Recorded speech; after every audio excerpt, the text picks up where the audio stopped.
Hello guys! Nandito ako sa bahay namin ngayon. Kaninang mga 9:45. Hinatid ko na yung anak ko. May service yung mga anak ko sa pang-umaga. May service sila.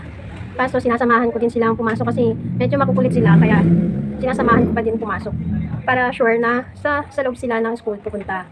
Kaya sabi ko, nag-iisip ako ng i-vlog ko today para sa reels ko. Kasi kailangan para continue yung ano natin sa reels, yung video. Kailangan continue dun. Kaya sabi ko mag-reels naman ako ngayon araw. Kaya gagawa ko today at ipapakita ko sa inyo guys yung aking plant.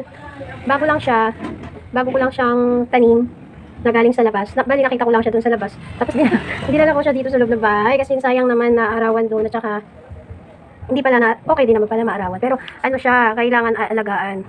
Yung may-ari kasi nun, guys, umalis na dun sa tinitira nila yung halaman. Sabi ko sayang, tsaka nagagandahan ako yung pagtubo niya. Ang ganda, ang ganda talaga niya. Tsaka yung ano siya guys, yung dahon niya, ano talaga siya maganda kasi pwede siya sa loob ng bahay i-display. Kasi ano siya, yung dahon niya, pa-heart niya yung dahon niya. Kaya nagustuhan ko din siya. Tapos meron pa ako doon nakita na money plant. Siyempre pag binili mo po yun dun sa garden ng mga halaman, mahal. Pero doon sayang kasi pinabayaan na ng may-ari. Kaya ako. Tapos yun, papakita ko sa inyo guys yung halaman na yun. Ang ganda talaga ng tubo. Napakadabo. Kaya makikita nyo sa vlog ko ngayon. Today is my plant. Wait lang guys.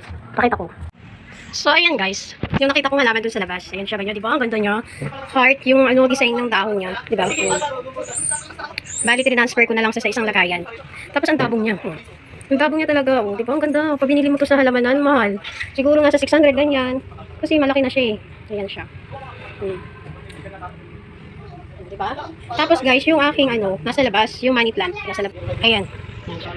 Money plant. Medyo manilaw-nilaw na nga siya. Sobra na siya sa init. Sayang. Ilalagay ko pa siya sa lagayan. Maalikabok pa siya. Diba? Pag binibili to doon sa halamanan, mahal to guys. Nilalagyan nila to ng tali na pula.